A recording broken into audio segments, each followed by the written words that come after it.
Last night into today, Spirit has just laid a really strong message on my heart, and I think someone needs to hear it. And I'm going to pull some tarot about it. I am using the Herbal Tarot. I've talked about this deck before. It is one of my favorite decks to use. It was a gift from a really great friend of mine years ago, but a friend of mine that I've known since like my freshman year in college. Now, the energy of the message that I've been getting is that it is time for you to reopen your heart. I know this message was specifically for me, but I also just really felt like someone else needed to hear it. You know, like even if it's not like a spiritual thing, me as Sam Brown, as a just normal human being, I felt like this was something that someone else needed to hear. So let's get into it. Overall message for today is that if you do not allow yourself to feel the pain, then you do not allow yourself to heal.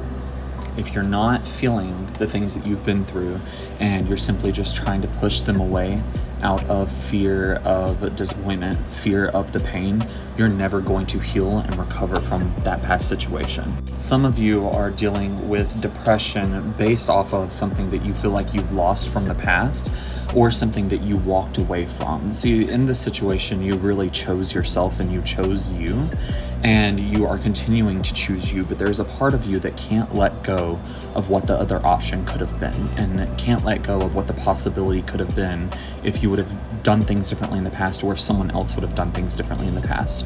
But you continuing to look back at that situation and look back at the past longingly and with disappointment and with fear of what you might have missed out on is going to keep you in a state of depression and keep you in a place where you're continuing to miss out on things in the present. Some of you probably are looking back at a past partner. I'm feeling like this is more romantic, but it doesn't have to be. That the partner that they're looking back at is someone that was not in their power. It's somebody who was not in their alignment. And therefore, by continuing to look back at that person and continuing to not allow the pain to come in and not allow the healing to start, you are keeping yourself out of your power. You're not in your power if you're constantly just focusing on someone who is not in their power, especially if it's a past version of them. Some of you may be sitting here thinking now, well, what if they've changed? What if they're not the same person anymore? I looked at their social media and they seem to be posting different types of content. I looked at their social media. I don't see them with another girlfriend, boyfriend, partner. I don't see them with someone new. What if they've been, just as sad as I've been staying single? What if this, what if that? But it doesn't matter. If they were not for you then they are not for you now. And it's as simple as that. If that person was meant to come back around and be in your life, it would happen naturally. It would happen in a way that was undeniable. It would happen in a way that flowed naturally to where when you met them, it'd be like you were meeting a whole new person because of how much they've changed. And if they wanted to, they would. If they wanted to come back into your life, they would. If they wanted to keep you in their life, they would have done what it took to keep you the whole time. And I am so sorry, because I know for some of you, this is the exact thing that you feared. You were afraid of this. You were afraid of receiving this message, receiving this realization, afraid of accepting the fact that this person just simply is not for you and it's time to let them go. And I'm so sorry that you're feeling that pain, but whatever you do, do not close up your heart and do not lock the door that you've already had closed on your heart. It is time for the walls to come down. It is time for the defensiveness, that feeling of constantly having to go to battle, that feeling of constantly having to have your guard up so that you can't break down or so that you can't grieve. It's time to let that go. This pain is no longer for you. You've moved on in so many other ways. It's time for you to move on from the pain too. It's a lot easier said than done, and it is a hard process. It is a hard thing to go through. It's a hard thing to start.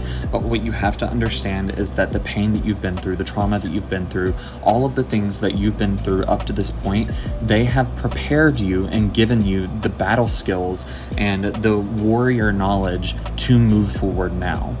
It's going to hurt and it's going to be so heartbreaking to finally move on, but it's also going to be so liberating, because the very thing that you were afraid of, accepting that is going to be the very thing to lead you to what's going to make it all worth it. Some of you have gotten too caught up on this idea of a soulmate, of a twin flame, of a other half, of things like that, and you've gotten so caught up on what that's supposed to look like or what that is supposed to be like.